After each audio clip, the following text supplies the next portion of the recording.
Hello बच्चों, कैसे हैं आप। स्वागत है आपका डिपार्टमेंट ऑफ एजुकेशन की इस 21 सितंबर की वर्कशीट में।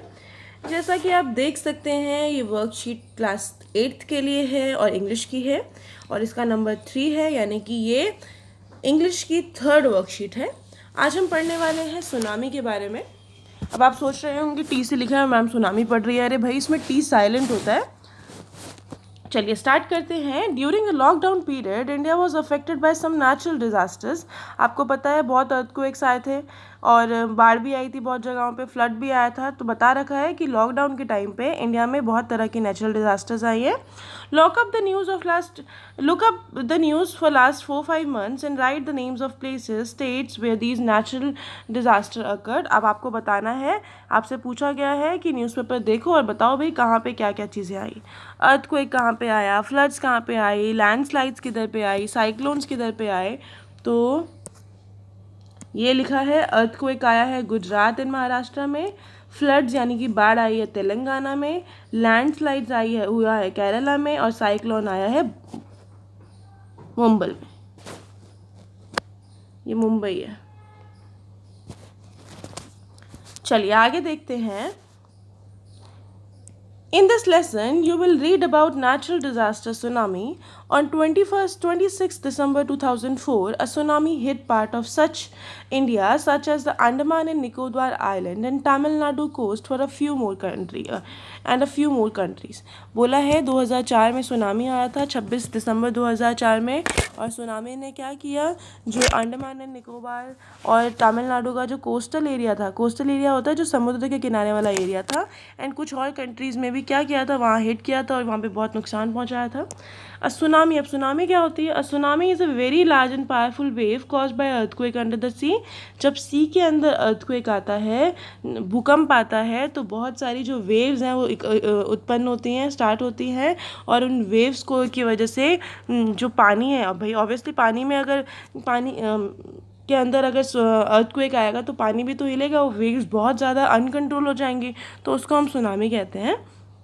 लिखा है can you identify the places marked A and be on the given map.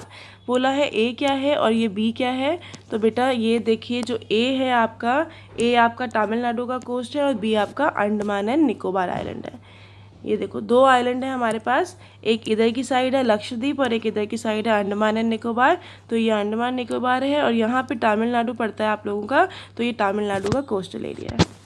आगे पूछा है a tsunami cause huge destruction and loss of life and property, here are some stories of courage and survival. कहा है बहुत नुकसान हुआ था, बहुत जान माल की हानि हुई थी, और लेकिन लोगों ने सर्वाइव किया और कुछ स्टोरीज है, चलिए उनको पढ़ते हैं। Page number 25 and 26 of honey due book, आपके पास जो इंग्लिश की बुक है हनी ड्यू, उसमें से पेज नंबर 25 और 26 में से लिया गया है ये। These stories are all found in Andaman and Nicobar archipelago. बोला है कि सारी की सारी कहानियाँ वहाँ मिलती हैं। Ignatius was the manager of the cooperative society in Kachchal. वो क्या था, एक कोऑपरेटिव सोसाइटी के मैनेजर थे। उसकी वाइफ उठती है 6 बजे बिकॉज शी फेल्ट, उनको अर्थक्वेक फील होता है। जो इग्निशियस है वो carefully took the television set of its table and put it down on the ground so that वो क्या करते हैं, क्योंकि अर्थक्वेक आया होता है रात में, तो वो टीवी को उठा के नीचे रख देते हैं। एंड फिर then the family rushed out of the house, और घर से बाहर निकल जाती है। टीवी क्यों रखा होता है उन्होंने, टीवी इसलिए रखा होगा ताकि अर्थक्वेक आया तो वो गिरेगा नहीं।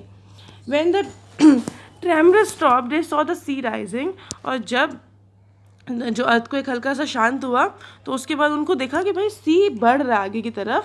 In the chaos and confusion 2 of his children caught hold of the hands of their mother's father brother and rushed in the opposite direction। और बस उस में क्या हुआ, दोनों बच्चों ने अपने मम्मी पापा का हाथ पकड़ा और वो ऑपोजिट डायरेक्शन में भागने लगे। He never saw them again, कभी नहीं देखा उसने। His wife was also swept away, और जो उसकी वाइफ थी बेटा वो भी चली गई वहाँ पे। Only the 3 other children who came with him were saved। जो उसके साथ आए थे 3 बच्चे वो बचे और बाकी सब बह गए उसकी बीवी के साथ ही। Sanjeev was policeman serving in a Kachkal island of Nicobar group of island। He somehow managed to save himself, his wife and his baby daughter from the waves। और वो पुलिस ऑफिसर थे, वहाँ पे अपॉइंटेड थे वो, बड़ी मुश्किल से उन्होंने खुद को, अपने बच्चे और बीवी को बचाया. But then he heard cries for help from the wife of John and guest house cook. Sanjeev jump into the water to rescue her but they were both swept away. और वो कुछ लोग फंस गए थे वहाँ पे, उनको बचाने के लिए वो वहाँ गया, लेकिन वो बह गए थे. 13-year-old Meghna was swept away along with her parents and 7-year-old police, 70-year-old people, 77 other people. बोला 13 साल की मेघना अपने पेरेंट्स के साथ और 77 और लोगों के साथ बह गई. She spend 2 days floating in the sea. 2 दिन वो फ्लोट करती रही सी में. Holding on the wood door. उसने एक डोर के ऊपर बैठ गई थी, वो पकड़ रखा था उसने, उसकी वजह से. 11 times she saw relief helicopters overhead but they did not see her. 11 बार उसने ऊपर रिलीफ हेलीकॉप्टर देखा, लेकिन वो मतलब पहुंच नहीं पाया उस तक. She was brought to the shore by the wave and was found walking on the seashore in a daze. और वेव के साथ वो किनारे आई और फिर वो इस तरीके से बची.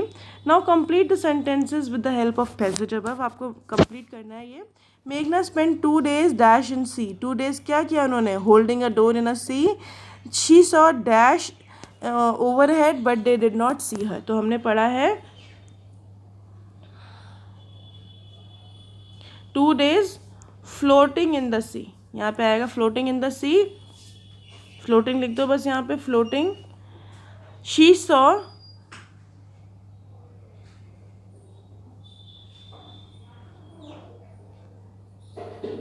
relief helicopters overhead but couldn't save her. ये मैंने फर्स्ट के लिए बताया आपको. Sanjeev lost his life but saved his dash and his dash dash from waves. Sanjeev की लाइफ तो चली गई, लेकिन उसने किसको बचा लिया? उसने अपनी बेबी डॉटर को और अपनी वाइफ को बचाया. Wife and baby daughter. Second है Ignatius could only save his dash children. हमने पढ़ा था कि कितने बच्चों को बचा पाया था? वो अपने 3 बच्चों को बचा पाया था. तो ये यहाँ पे भी लिखा है ये. चलिए आगे देखते हैं. In your opinion which words in the list below describe Sanjeev. किसको संजीव डिस्क्राइब करते हैं? कौन से वर्ड संजीव को डिस्क्राइब करते हैं? आपको चूज करना है. Use the words, complete the sentences below. I think that he was very brave dash and dash. क्या है भाई ब्रेव के साथ साथ और क्या है? ब्रेव के साथ वो हीरोइक नेचर तो है ही उसका. तो ब्रेव के साथ साथ क्या है?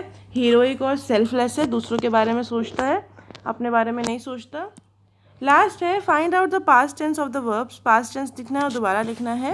फील को हम लिखते हैं फेल्ट, हियर को हर्ड, सी को सॉ, जंप को जंप, कम को कम एंड वेक को वोक. तो इस तरीके से लिखा है. फील का फेल्ट, सी का सॉ, कम का केम, हेयर का हर्ड, जंप का जम्प्ड एंड वेक का वोक. तो इसके साथ आज की हमारी वर्कशीट यहीं पे कंप्लीट होती है. बच्चों हम कल मिलेंगे कल की वर्कशीट के साथ. तब तक के लिए स्टे हेल्दी, स्टे सेफ.